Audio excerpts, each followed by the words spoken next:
संतप्त मानस शांत हूँ गुणों के गान में।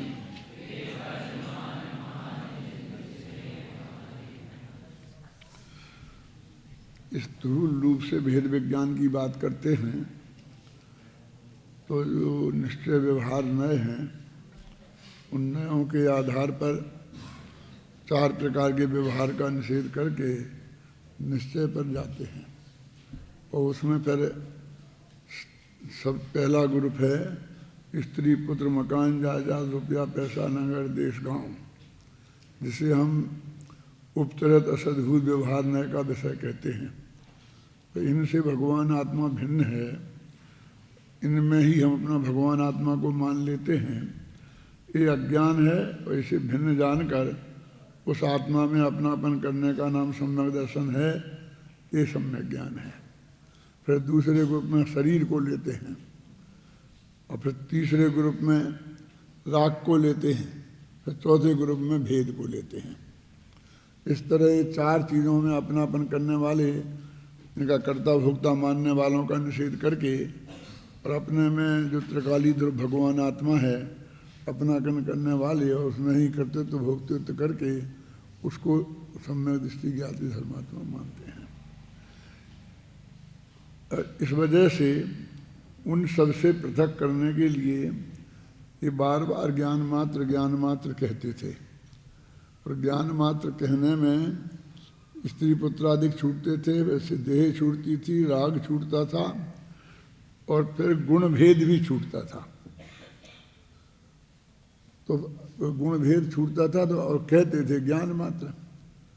तो वहाँ से आचार्य देव को ये शंका हुई कि ये शिष्यों की समझ में ऐसा भ्रम पैदा हो सकता है कि बस मैं तो ज्ञान मात्र हूँ और उस ज्ञान मात्र में भी अनंत गुणों को भी शामिल ना करें और अपनी जो निर्मल पर जो भी पर्याय हैं उनको भी पर में खता ही था और पर ना मान लें। तो उन्हें साध्यवाद की स्थापना, ज्ञान मात्र में साध्यवाद की स्थापना करने के लिए ये परिशिष्ट लिखे। तो ये 14 जो बोल हैं, पहला बोल था तत् का, दूसरा बोल था एक अनेक का, और फिर 4 ग्रुप थे द्रव्य क्षेत्र काल और भाव संबंधी, और फिर उसके बाद में एक नित्य अनित्य का। तो ऐसे 14 एकांत और 14 अनेकांतों को एकांत का निषेध करके अनेकांत की स्थापना की। लेकिन 14 के 14 में इस बात की विशेषता है कि वो ज्ञान मात्र शब्द से शुरू की थी ना बात, तो वह ज्ञान और ज्ञेय संबंधी भूल ही है। पर एक भूल है कि ज्ञान और ज्ञेय इनके बीच में जो विभाजन रेखा होना चाहिए भिन्नता की, और ज्ञान स्वभाव में अपनापन होना चाहिए और ज्ञेय स्वभाव में अपनापन नहीं होना चाहिए, वो उन्होंने यहाँ पर सिद्ध किया। और एक किस तरह एक ज्ञान वाला ज्ञेयों को अपना मान लेता है। पांडे राजमल जी ने इसमें ये किया कि ज्ञान स्वभाव और ज्ञेय स्वभाव की जगह द्रव्य स्वभाव और पर्याय स्वभाव ले लिया। माने वहाँ पर स्व और पर का भेद किया था ना, और इन्होंने ज्ञान और ज्ञेय किया। तो ये कहते हैं कि ये वो पर्याय स्वभाव है और ये द्रव्य स्वभाव है। तो कहते हैं द्रव्य पर्याय में ज्ञेयों का प्रतिबिंब पड़ता है ना। तो पर्याय को ज्ञेयों की जगह पर्याय रख दिया उनने, और वो उन्होंने ये कल्पना की कि भेद माने पर्याय, पर्याय माने भेद। बस भेद की मुख्यता ली। तो चाहे वो द्रव्यगत भेद हो, चाहे वो क्षेत्रगत भेद हो, चाहे वो कालगत भेद हो, और चाहे भावगत भेद हो, और चाहे नित्यानित्य संबंधी भेद हो, किसी भी भेद को निषेध करके और उन्होंने अभेद द्रव्य की स्थापना की। इसलिए फंडामेंटल अंतर इतना है, और इसी के आधार पर जो बुगलों में अंतर पड़ता है दोनों के प्रतिपादन में, वो इस बात का अंतर पड़ता है। अब अपनी बात मूल चल रही है कि वो क्षेत्र की दृष्टि से, ये क्षेत्र वाला बोल है ना, ये जो पेज नंबर 250 पे नीचे की दो पंक्तियां यहाँ अपन ने पढ़ी थी, मुझे मालूम है, और शायद फिर कहीं ऐसा याद है कुछ छंद पे ही रुके थे। यही जो छंद है जो 53 पे,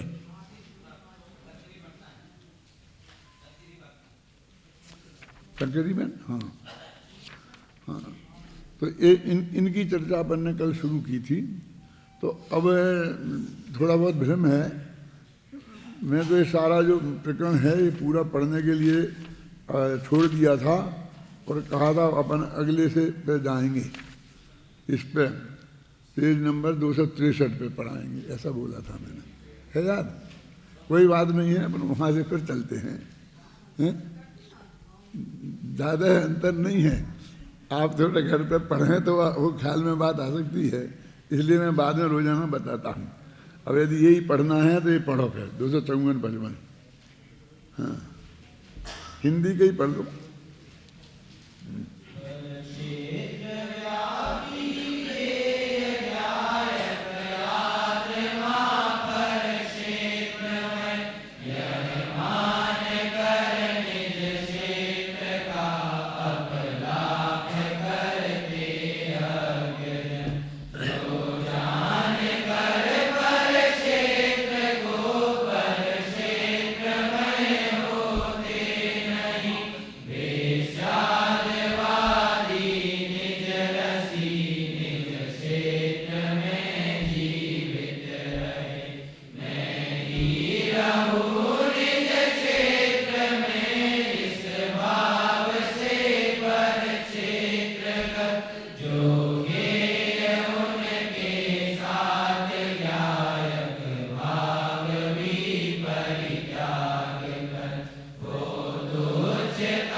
बहुत स्पष्ट है, पर क्षेत्र व्यापी गेय ज्ञायक, कि पर क्षेत्र में रहने वाले जितने भी गेय हैं उन्हें जानने वाला जो आत्मा है उसका नाम कह दे पर क्षेत्र व्यापी गेय ज्ञायक।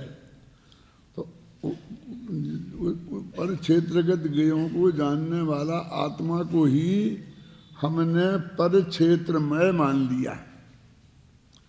आत्मा पर क्षेत्रमय, उसने तो उनको सिर्फ जाना था और हमने उन्हें उन्मय मान लिया।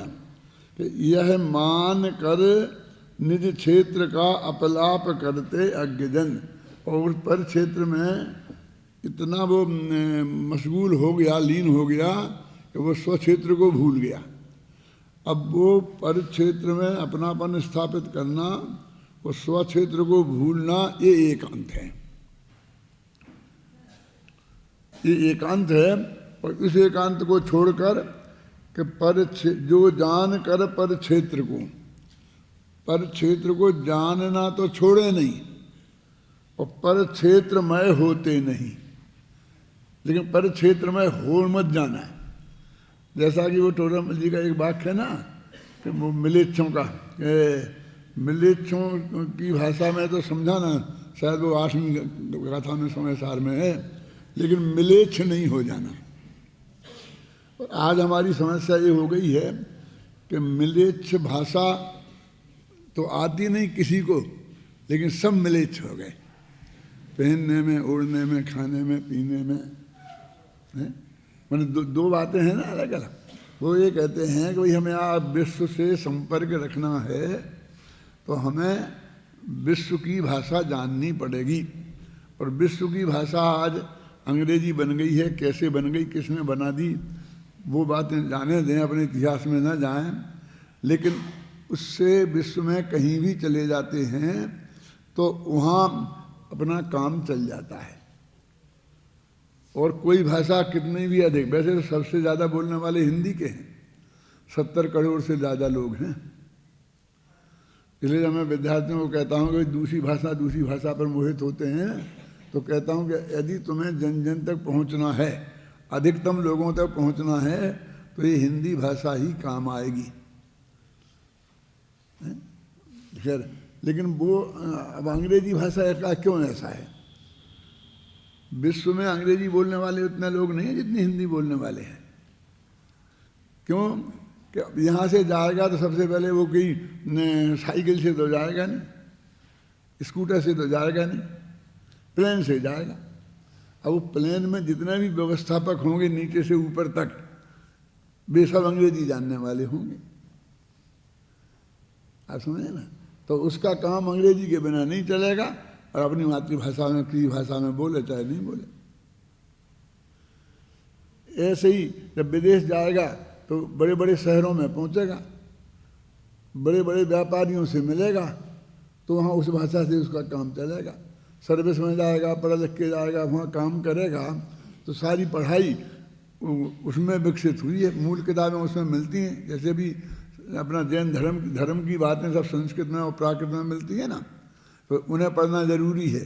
ऐसे मूल बातें उस भाषा में मिलती हैं, तो उसमें उन्हें पढ़ना बोलना जरूरी है काम करने के लिए भी। तो वो कम लोगों की भाषा होने पर भी विश्व में किसी भी देश में हम चले जाएं और वहाँ उसका काम हमारा चल जाता है। और उसमें एक ज़बरदस्त कारण ये बना कि अंग्रेज़ों का राज्य सारी दुनिया में फैल गया। जो कहा जाता था ना कि भाई वो उनके राज्य में सूरज नहीं डूबता है, तो यहाँ सब हिंदुस्तानी लोग ये समझते थे कि ये तो फ्रेज है, ऐसी कल्पना करते हैं ना, ऐसे अपन कहते हैं कि उनके घर में वहाँ तो आसमान टूट गया, यहाँ तो ऐसा हो गया, ऐसा हो गया, है ना, ऐसे ऐसे ये फ्रेज है। लेकिन एक्चुअल स्थिति थी ये, क्योंकि उधर अमेरिका में भी उनका राज्य था, और इधर पश्चिम में और पूरब में भी था, यहाँ हिंदुस्तान वगैरह में। तो पूरब से पश्चिम तक ऐसा राउंड करके ऐसा चक्कर है, आधा चक्कर हो गया ना। इंग्लैंड से अमेरिका गए तो आधा ऐसा हो गया, और इंग्लैंड से हिंदुस्तान आए तो आधा ऐसा हो गया। तो दोनों मिलाने कर ये इतना हो गया। अब लौट के तो ऐसे कैसे आ जाओ, और चाहे फिर नीचे से ऐसे आ जाओ। तो उधर जापान वगैरह थे, तो वहाँ भी निकला था, सिंगापुर, जापान, तो वहाँ भी ये उनका राज्य था, और यहाँ पूरा यूरोप में था ही। तो इस तरह से जब यहाँ से जाते हैं अपन अमेरिका तरफ, कहाँ से, लंदन होते हुए पश्चिम की तरफ से जाते हैं, तो समझ लो सूरज भी पश्चिम की तरफ भागता है और अपन भी पश्चिम की तरफ भागते हैं। तो जब अपन 24 घंटा चल लेते हैं, तब वहाँ 12 घंटे अंतर आता है। माने यहाँ से अभी अपन चलें तो 12 बजे पहुँचना चाहिए रात के, वो दिन के 12 बजे पहुँच जाते हैं वहाँ। और वहाँ सुबह यहाँ से 6 बजे चले, तो सुबह 6 बजे चलेंगे तो उसी रफ्तार से वो आगे वो बढ़ता जाता है। तो 24 घंटा चलते ही रहेंगे और वो सूरज दिखता रहेगा आपको। और जब वहाँ से लौट के आते हैं तो 6-6 घंटे में सूरज डूब जाता है, फिर रात हो जाती है, फिर 6 घंटे में सुबह हो जाता है, फिर 6 घंटे में रात हो जाती है, फिर सुबह हो जाता है। तो वहाँ चलते हैं, मान लीजिए 10 तारीख को चले तो यहाँ 12 को पहुँचते हैं, लगा उतना ही घंटा, 20 घंटे करीब। और जब वापस आते हैं तो जिस तारीख में चलते हैं उसी में पहुँच जाते हैं, नहीं जाते हैं तब। जैसे हम यहाँ से जाएं तो जिस आज सुबह 3 बजे निकले, बम्बई से बैठे, तो बस आके अमेरिका में पहुँच जाते उसी तारीख को। और एक दफ़े तो हम इधर से गए, पूरब से, जापान से इधर से गए थे, तो हम 19 तारीख को चले और 19 घंटे चले और 18 को पहुंच गए।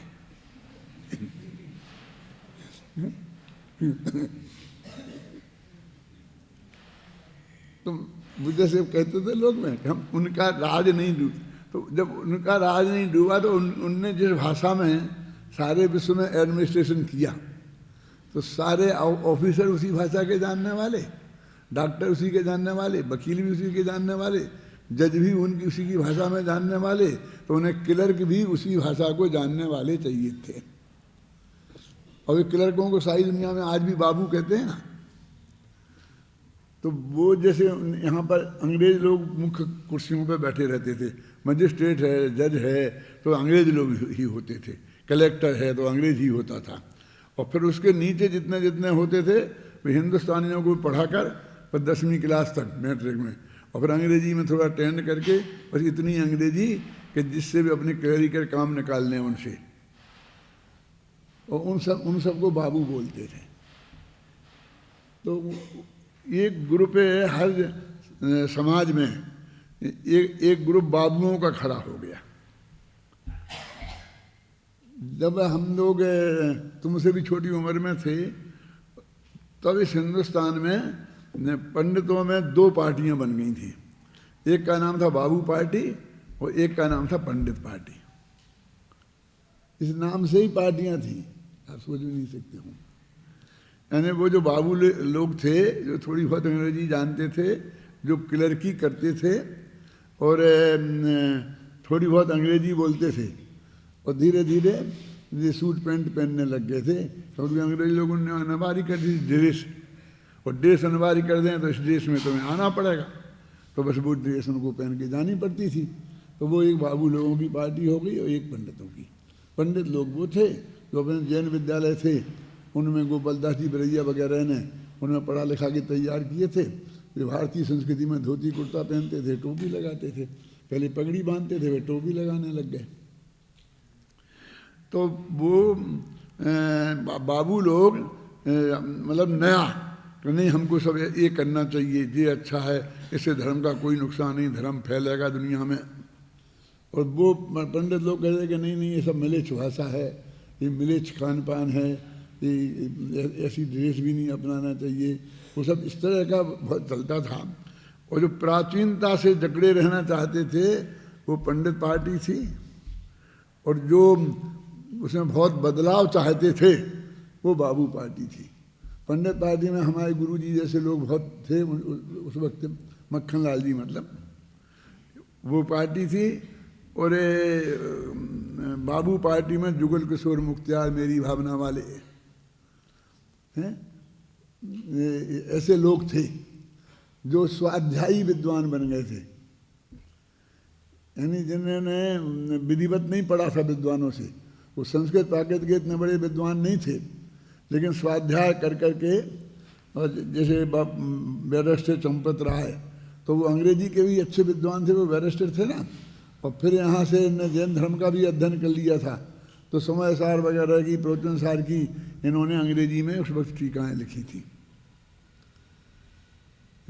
तो ये 2 ग्रुप बन गए थे। तो उनकी जो संस्था थी उसका नाम था महासभा पंडितों की, और बाबुओं ने एक नई संस्था नई बनाई थी, उसका नाम था दिगंबर जैन परिषद, है ना। तो इस तरह से 2 ग्रुपों में पूरा विद्वत समाज बटा हुआ था, और बहुत वाद विवाद उस वक्त चलते थे इसी तरह के आधार पर। जैसे पुरुषार्थी उपाय की टीका और ऐसे कई ग्रंथ इन लोगों ने लिखे जो अंग्रेजी में अनुवाद किए, और उस तरह का प्रचार ज़्यादा किया। तो बस मेरे कहने का मतलब ये है कि बाबू शब्द हालांकि पंडित शब्द से बहुत हल्का था। जैसे आज अपन क्लर्क बोलते हैं ना, अब क्लर्क भी तो अंग्रेजी का ही है, हिंदी में क्या बोलते हैं, मुनीम जी हैं। और मुनीम जी तो मैनेजमेंट के सबसे बड़े जो होते थे ना, मैनेजमेंट वाले, उनको बोलते थे, वे तो मालिक जैसे लगते थे सेठ के। और उन मुनीम जी के अंदर में काम करने वाले 100-200 कर्मचारी ऐसे काम करने वाले थे बाबू लोग तो। और ये पंडित लोग पुराना पढ़ करके ऐसे विद्वान लोग थे। तो ये कहते थे हमारे पास आगम का ज्ञान है, हमारे पास संस्कृत प्राकृत का ज्ञान है, उससे हमने ये चीज़ें सब निकाली हैं। फिर धीरे धीरे एक कहते हैं इतना जोर था कि युगल किशोर जी है ना, तो अब ये अपने को बाबू बाबू युगल किशोर जी लिखते थे। इन्हें यदि पंडित कोई कहते हुए आज भी, तो वे 90 वर्ष के हैं लेकिन आग बबूला हो जाएंगे, वो 2-4 तो सुना देंगे आपको, और यदि बस चले तो 2-4 चांटे भी मार देंगे। माने उनको पंडित शब्द से माने इतना वो हो गया था कि ये पुरातन पंथी हैं, है ना। और बाबू शब्द से हिंदी साहित्य में ऐसे बहुत लेते, बाबू क्या क्या नाम थे, आचार्य रामचंद्र शुक्ल वगैरह थे, और उनके वो थे गुलाब राय M.A., श्याम बाबू श्याम सुंदर दास जी, मैंने ऐसे विद्वान थे हिंदी के, और ये पुरातन वाले विद्वान भी थे, मतलब इस तरह के। और कुछ लोगों को अपने पंडित शब्द से भी बहुत गौरव था। और ये इस नाम से ही कम से कम 50 वर्ष जैन समाज के इसमें बीते होंगे, जो बाबू पार्टी और पंडित पार्टी के झगड़े में पड़ते रहे। और इस तरह से समाज का जो जैन धर्म का जो पकड़ा, किस परंपरा में वो बड़ा है जैन दर्शन का मैथ में। तो देखो समस्या तो सिर्फ इतनी, मैंने तो आपको थोड़ा इतिहास बताया कि मतलब किस लेवल तक किस नामों से पार्टियां बन जाती हैं। और आज से अभी 30-40 वर्ष पहले की देखोगे तो निश्चय और व्यवहार के नाम से पार्टियां बन गई थी, निश्चय पार्टी और व्यवहार पार्टी। पूरे गांव में ऐसे पार्टियां बन गई थी, निश्चय पार्टी और व्यवहार पार्टी। मतलब कभी जिस चीज का जोर चलता है तो वो कितना ज्यादा चलता है।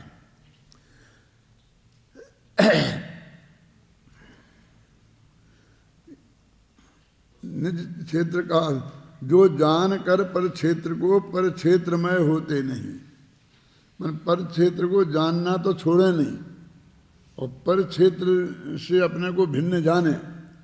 वे स्यादवादी निज रसी निज क्षेत्र में जीवित रहें। वे अपने रस वाले हैं, पर के रस वाले नहीं हैं।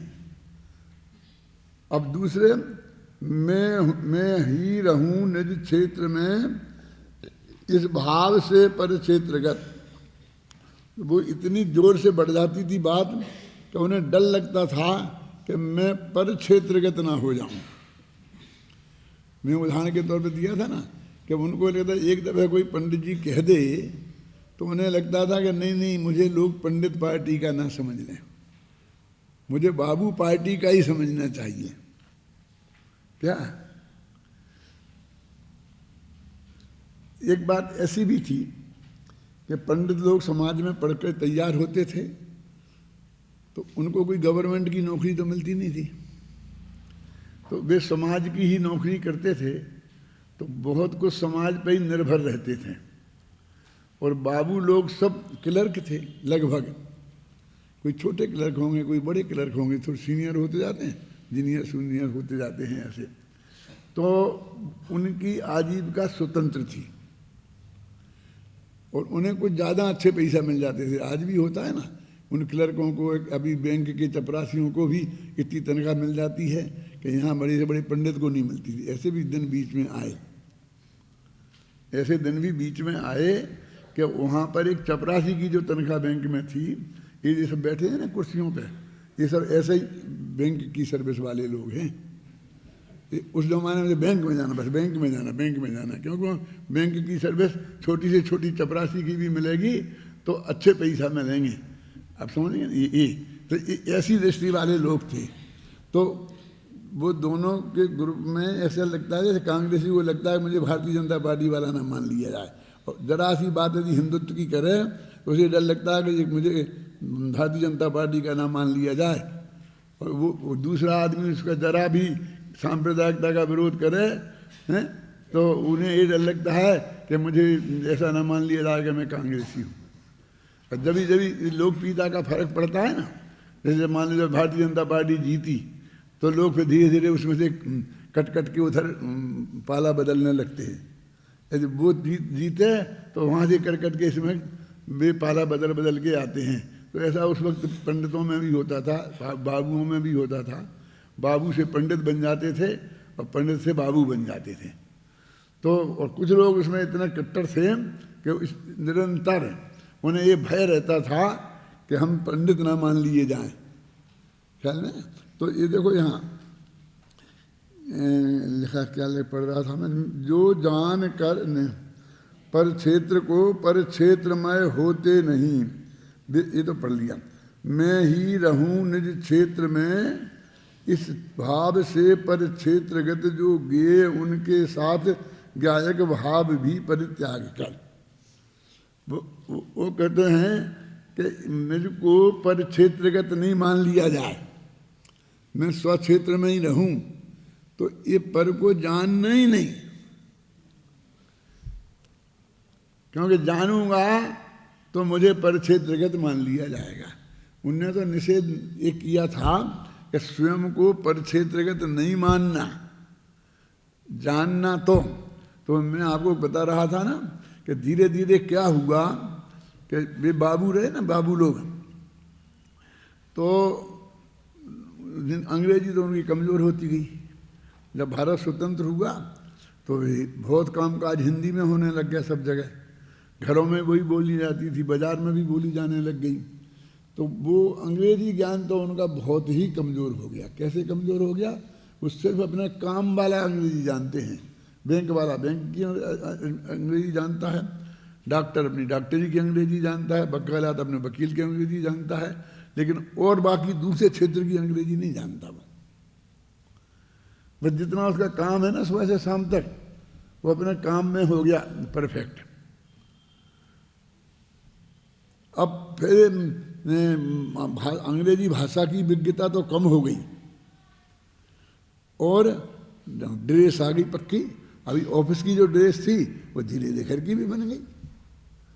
पुलिस वाले को ड्यूटी के लिए जो ड्रेस मिलती है, और वही घर पर भी पहने रहो, क्या फर्क पड़ता है? रोब चल रहता है, कोई देखेगा तो अपनी सुनेगा, और अपने घर का पैसा खर्च नहीं होता, गवर्नमेंट की ड्रेस मिलती है, उससे ही अपना काम चलता है।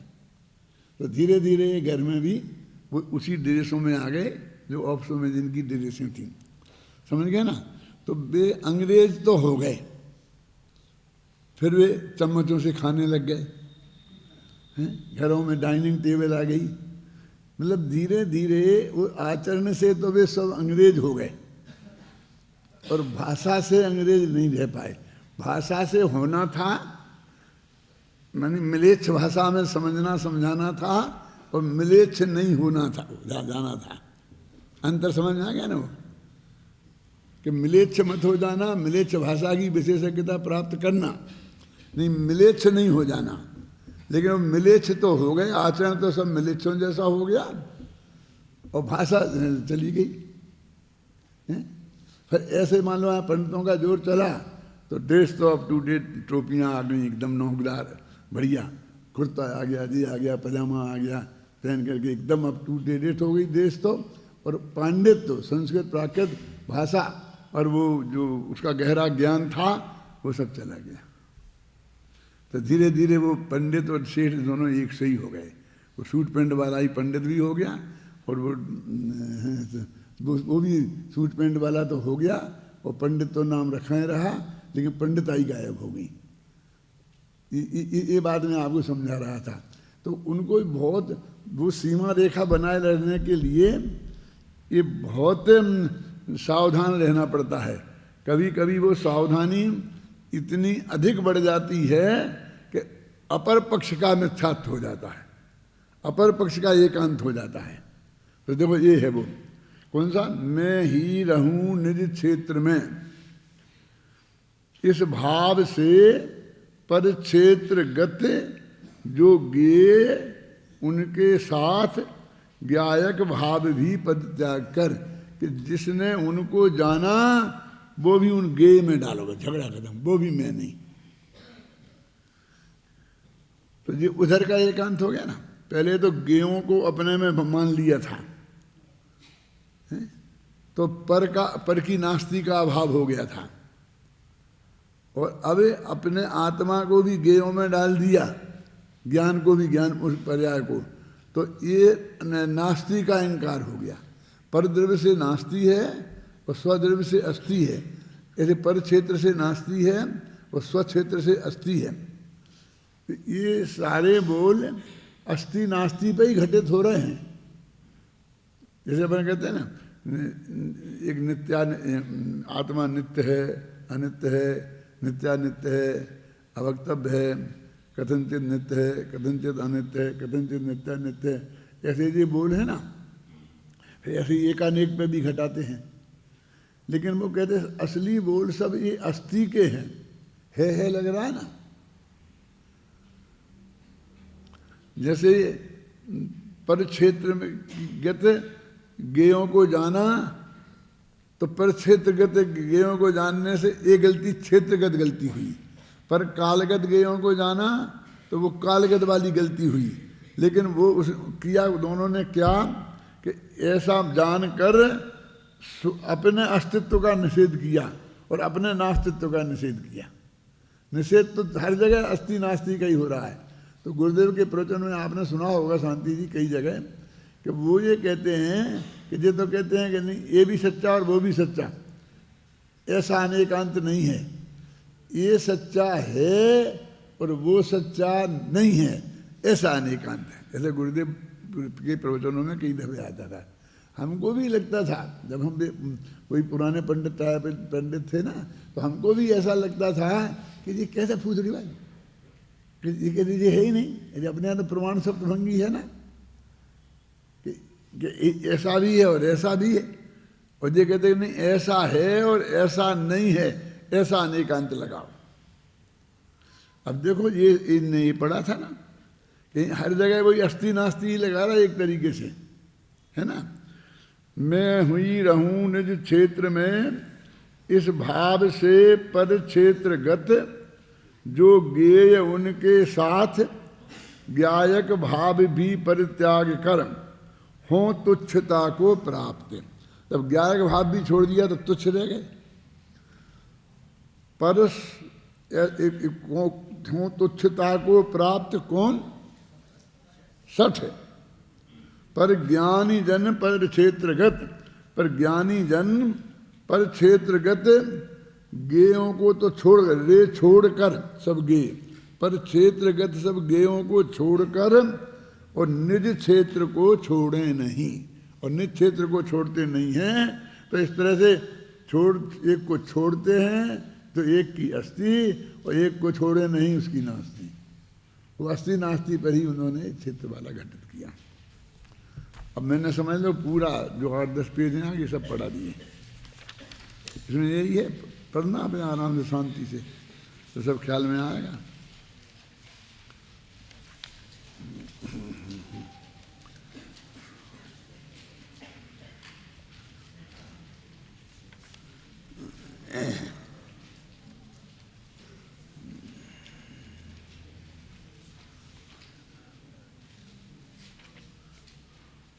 और हर एक बोल में वो पांडे राजमल जी का एक ही तरीका है। वो देख लो इसमें 259 पेज पे 2 ही लेने पड़ूंगा, फिर आगे बढ़ूंगा। देखो कोई मिथ्या दृष्टि जीव ऐसा है कि जो वस्तु को पर्याय रूप मानता है, द्रव्य रूप नहीं मानता। और उनने स्वरूप और पररूप की बात थी, और उसे ये द्रव्य पर्याय रूप कहते हैं। मैंने ऐसा पक्ष बनाते हैं, समझ में है ना।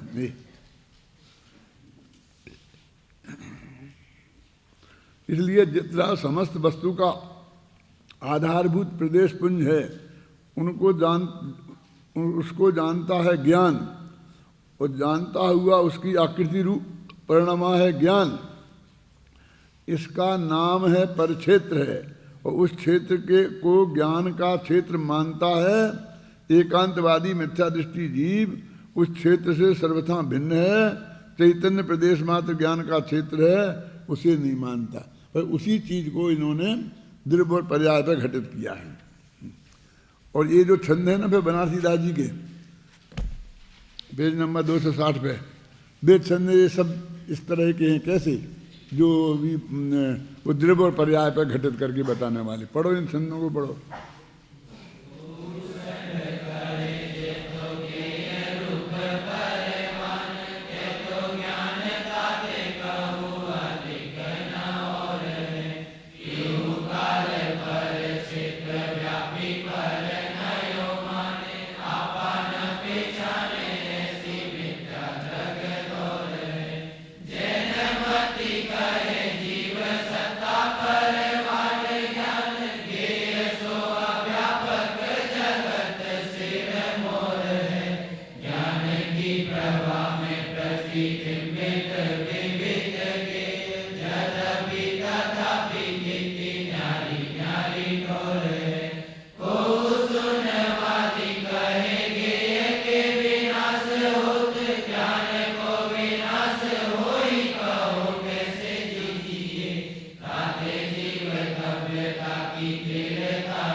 बहुत कुछ भाव ख्याल में आता है।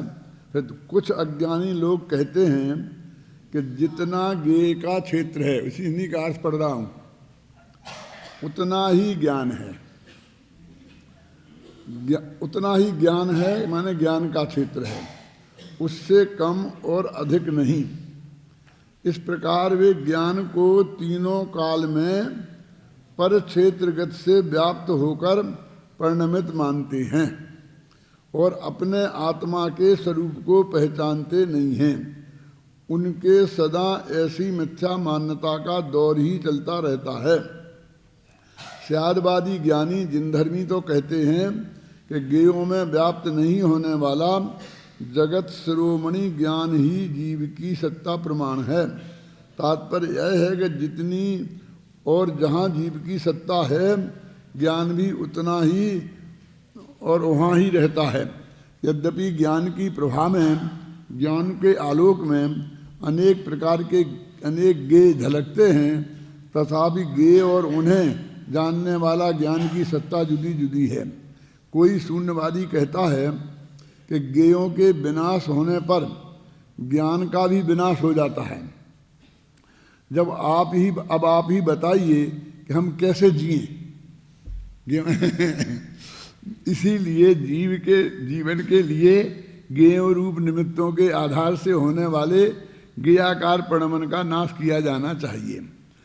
उनसे सत्यवादी ज्ञानी कहते हैं कि हे भाई, खेद खिन्न क्यों होते हो?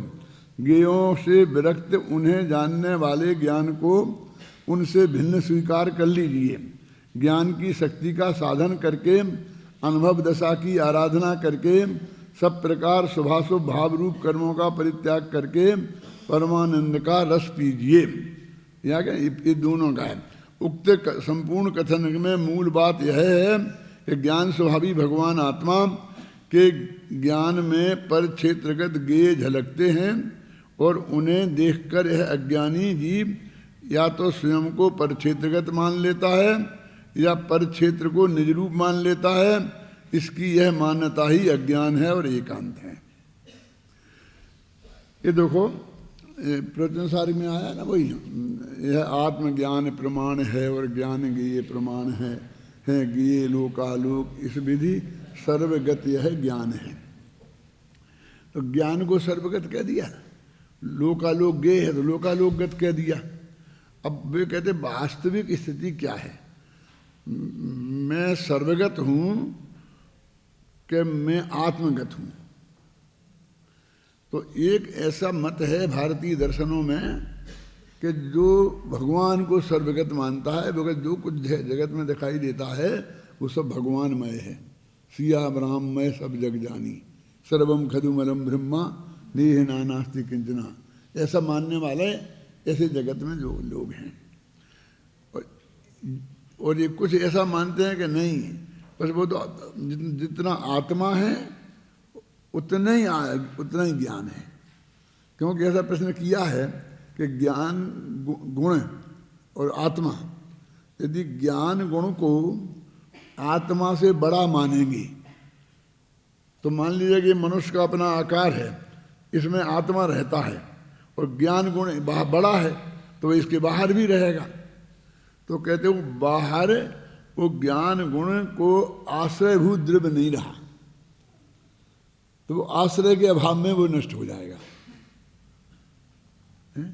और आत्मा कौन, इसलिए आत्मा के भी मानो तो वो कहते आत्मा में ही मानेंगे, बाहर नहीं जाएगा तो जानेगा कैसे।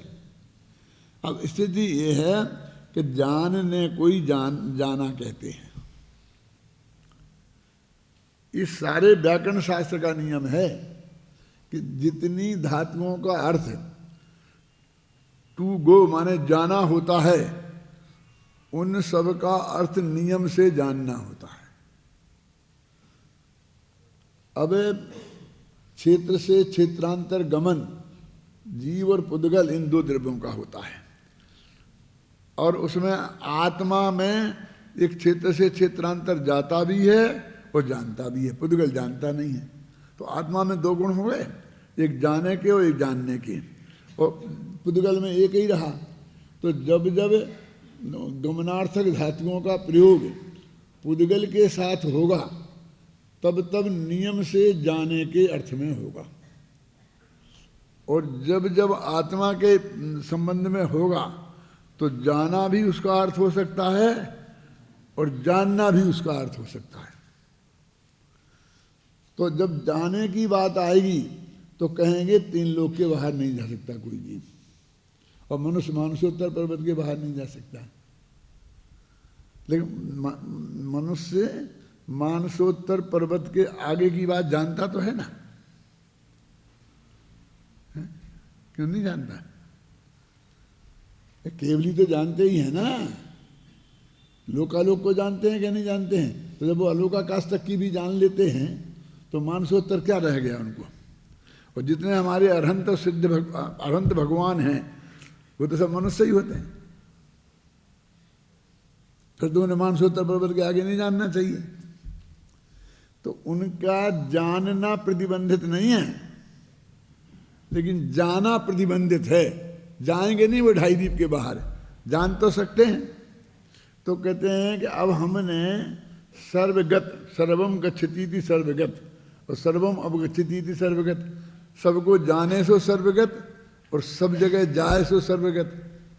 तो जो सब जगह जाए इस अर्थ में तो सर्वगत नहीं है, और सबको जाने इस अर्थ में सर्वगत है।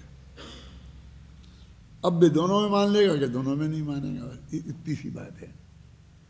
वो कहते हैं ऐसी ही विशेषता है कि ज्ञान ज्ञेय प्रमाण, आत्मज्ञान प्रमाण है, तो आत्मा तो ज्ञान प्रमाण है, और फिर ज्ञान ज्ञेयों के प्रमाण है। तो ज्ञान कितना है कि जहां तक ज्ञेय वहां तक, और ज्ञेय क्या है तो कि लोकालोक है। तो इसलिए फिर ज्ञान सर्वगत हो गया। ऐसे ऐसे उन्होंने सब, तो वो कहते जैन धर्म का ये जो सर्वगतत्व तो है, इसको उन लोगों ने मान लिया और इसको का एकांत उनने ग्रहण कर लिया। ये समस्या है। अब बस बात इतनी सी है कि इतना जानना है कि वो जानने को भी जानना कहोगे, जानने को भी जाना कहोगे तो सर्वगत कह सकते हो, और जानने को जाना नहीं कहोगे तो सर्वगत नहीं कह सकते हो। तो आत्मा ज्ञान आत्मा के एक प्रदेश से भी बाहर नहीं निकलता है। माने जैसे हमारा यहाँ आत्मा के प्रदेश है तो यहाँ ज्ञान भी है। अब यहाँ हमारे आत्मा के प्रदेश नहीं है तो हमारा ज्ञान भी यहाँ नहीं है। और हमारे ज्ञान ने ऐसे तो जान लिया, तो अकेला केवली जानता है क्यों?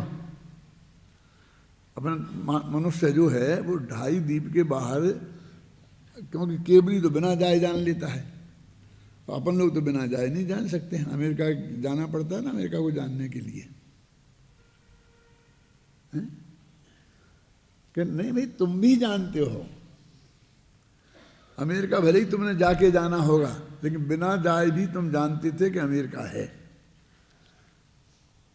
तुम नहीं जानते हो कि 8वां दीप नंदीश्वर है और वहाँ कीर्तन चैत्यालय हैं, और तुम उसकी नक्शा बना करके और पूजा करके अर्घ भी चढ़ा देते हो। तो तुम ऐसा क्यों भ्रम पालते हो कि अरहंत ही जानेंगे? हम नहीं जानते हैं, बस इतना ही है, वे प्रत्यक्ष जानते हैं और हम परोक्ष जानते हैं। वे अपनी आंख से मन वे अपने आत्मा के प्रदेशों से साक्षात देखते हैं और हमने परोक्ष जाना। तो परोक्ष कैसे जानते होंगे फिर अपन? अरे परोक्ष जानना माने शास्त्र में पढ़ के जानना, अनुमान से जानना, युक्ति से जानना। इन सबको जानना ही बोलते हैं। जो जानने के भेद हैं, नहीं जानने के भेद नहीं है। जब ये बात कहते हैं तो कहते नहीं, हम तो नहीं जानते, 2.5 दिन के बाहर की तो हम नहीं जानते हैं। वो शंभु रमण समुद्र में कोई एक महामत्स्य रहता है और उसकी आंख में संदुल मत्स्य रहता है। ये आप लोग कौन नहीं जानता? हाथ उठाओ। तो कौन कहता नहीं जानते हैं? तो उसमें लिखा है कि स्यादवाद में और सर्वज्ञ में सिर्फ प्रत्यक्ष और परोक्ष का भेद है। हम नाम परोक्ष को क्या समझते हैं कि वो समझ शास्त्र में पढ़ के जानने को परोक्ष ज्ञान नहीं समझते हैं, जबकि वो शास्त्र में परोक्ष है।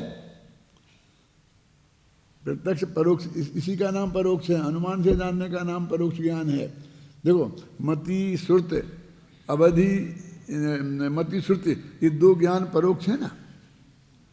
तो जितना मति हो तो आगम भी श्रुत ज्ञान में आ गया और अनुमान ज्ञान मति ज्ञान में आ गया। तो ये परोक्ष ज्ञान है। और हमने इंद्रियों से जाना तो इंद्रियों के अधीन हो गया, तो इंद्रिय तो भी परोक्ष हो गया। वो एक ये भी परिभाषा है कि वो अस्पष्ट हो वो परोक्ष, और स्पष्ट हो वो प्रत्यक्ष। कहाँ है? न्यायदीपिका में विशुद्धम प्रत्यक्षम। जो निर्मल ज्ञान है वो प्रत्यक्ष है और जो अनिर्मल ज्ञान है वो परोक्ष है। तो हम सब जानते हैं, लेकिन सिर्फ इतना नहीं जानते हैं कि हम जानते हैं। इसको ये ज्ञान कहते हैं, उसका प्रयोग हम कर रहे हैं। समझे ना? जैसे कल बताया था कि सब नयों का प्रयोग व्यवहार में सब करते हैं, लेकिन बस ये नहीं जानते हैं कि ये कौन नए का कथन है। उस नए का नाम नहीं जानते, उस नए की परिभाषा नहीं जानते, लेकिन उन नयों का प्रयोग सब करते हैं। जिनने व्याकरण रंच मात्र नहीं पढ़ी हिंदी की और हिंदी एरिया में पैदा हुए तो बहुत शुद्ध हिंदी बोलते हैं, और जो व्याकरण पढ़ पढ़ करके हिंदी के विद्वान बन गए वो हैं अहिंदी भाषी हैं। तो बे हर जगह ने लगा देते हैं। राम जाता है तो वे कहें राम ने जाता है, क्यों? ने पढ़ लिया था कर्ता में ने, कर्म को करण से, क्यों राम ने जाता है बोलते हैं। क्यों? और वे अच्छे उसके विशेषज्ञ विद्वान हैं, PhD हैं, वे हैं, बढ़ाते हैं। और ये जो बिल्कुल गांव का ग्रामीण पैदा हुआ है वो राम ने जाता है कभी नहीं बोलेगा। अभी वे सब बोलेंगे मैंने जाना है, अब हिंदी वाला बोले मुझे जाना है। नहीं नहीं, मुझे जाना है। हम सब ने ये काम करना चाहिए। अब वो तो करता है ना, ने लगा देंगे, लेकिन अपन तो हम सबको ये काम करना चाहिए, भले ही को लगाएंगे। तो वो तो बहुत स्थूल कथन है कि जिनमें हमने कर्ता माने ने और कर्म माने को लगा दिया है। जो असली जो हिंदी है वो तो कुछ अलग ही चीज़ है। यदि हर भाषा का ऐसा है, हर जगह वैसा नहीं लगता है। जो नाटकों की भाषा होती है वो जिंदा भाषा होती है, और ये बाकी तो सब मृत भाषा है। मृत भाषा माने क्या? हमने आपसे पूछा कि तुम्हारा नाम क्या है, तो तुमने कहा मेरा नाम ऋषभचंद है, तो इसमें तो मृत भाषा हो गई। हमने तुम्हारा नाम क्या है? ऋषभचंद। ये जिंदा है। वो कुछ करता नहीं लगाएगा, ये नहीं बताएगा मेरा नाम फलाना है, ऐसा है, ऐसा कुछ नहीं बोलेगा, है ना। वो जिंदा भाषा समझ में है ना। अलंकारिक भाषा है। वो संस्कृत वाला पूछेगा कि आपके नाम ने किन शब्दों को अलंकृत किया है? आपके नाम का कौन से शब्द वे सौभाग्यशाली हैं कि जिनसे आपका नाम रखा गया है? कम शब्दों में अलंकृतानी ऐसे बोलते कि नहीं बोलते हैं? तो वो भाषा है। तो ये भाषा की गहराई को जानते ही नहीं हैं। अब वे जो व्याकरण पढ़ के भाषा जो सीखते हैं वो उनकी वैसी भाषा होती है जिसमें मराठी टोन, गुजराती टोन है, छोटी बड़ी का किसी को पता ही नहीं है। कहाँ छोटी लगती है, कहाँ बड़ी लगती है, कहाँ छोटा ऊ लगता है, कहाँ बड़ा ऊ लगता है। उन्हें सब एक सही दिखता है। उन्हें भानु और गुरु दोनों एक सही दिखते हैं। और है ना, भानु भानु तो एक वचन का भानु और दो ही वचन का भानु, है ना, उनको दोनों एक सही दिखते हैं। यहाँ वो लिख देंगे, वहाँ वो लिख देंगे, सब चलता है। चलो